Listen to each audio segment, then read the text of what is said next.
Well, first of all, we have to understand what the scriptures teach about the subject of dancing.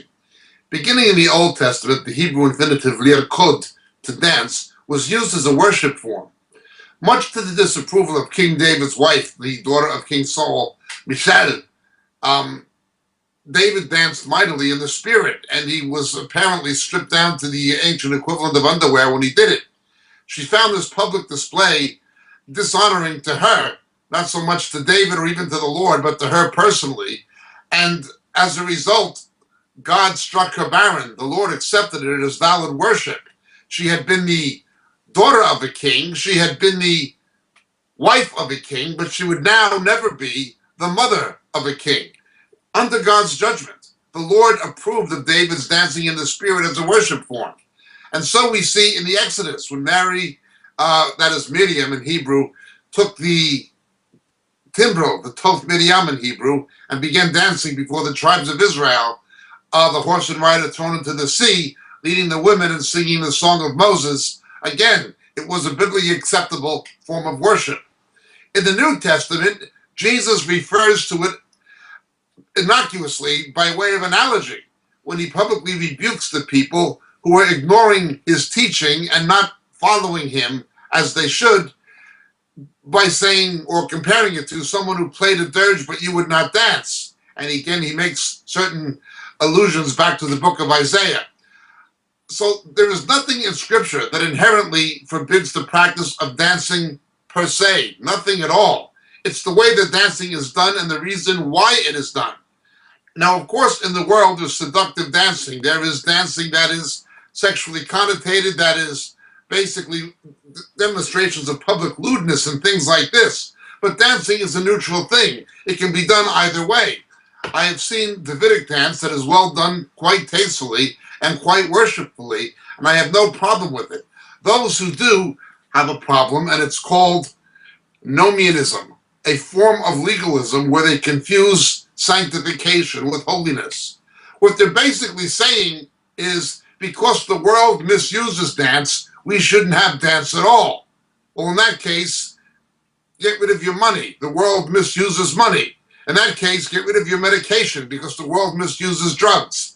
It's a false argument, it's an illogical argument, and it's an unscriptural argument, and frankly, it's a silly religious nonsense argument. There are Baptists who take that position, some fundamentalist Baptists, but you mentioned the Church of the Nazarene. The Church of the Nazarene had a rule book bigger than the scripture itself, that you can't take your children to the circus because the girls who ride the elephants wear skimpy costumes. The Church of the Nazarene, while Methodist in origin or Wesleyan Arminian in origin, always confuse holiness with sanctification. What happens is when you do that, when you begin defining sanctification on the basis of keeping extra biblical rules, as the Church of the Nazarene did, the devil gets in the back door because he's diverted your attention with religiosity and legalism. The Church of the Nazarene is a classic example. I know Michael Christensen from New York.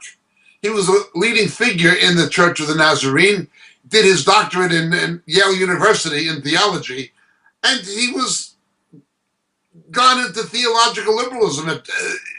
It was unbelievable what he's done. Dr. Kent from the Nazarene headquarters in Kansas City signed evangelicals and Catholics together. So you have Nazarene missionaries in Catholic countries converting Catholics, and you have a leader of the Church of the Nazarene signing on behalf of that denomination, accepting that Roman Catholics are Christians and shouldn't be evangelized.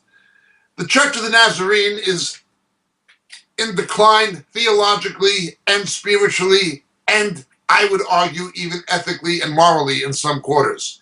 It is infiltrated with theological liberalism.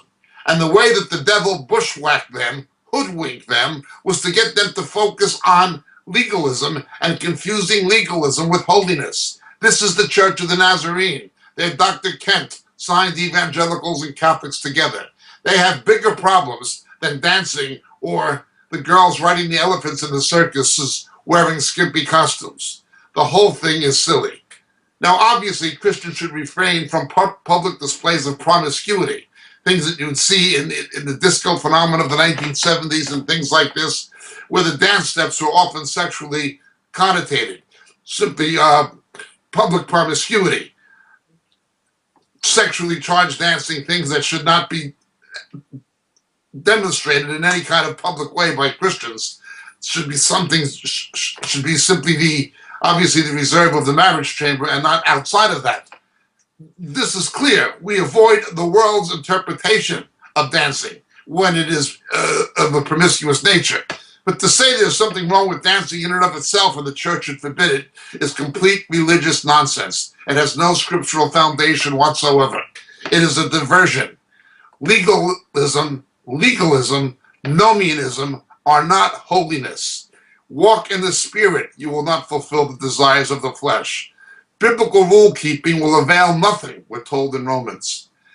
My name is Jacob Prasch. Thank you so much. God bless.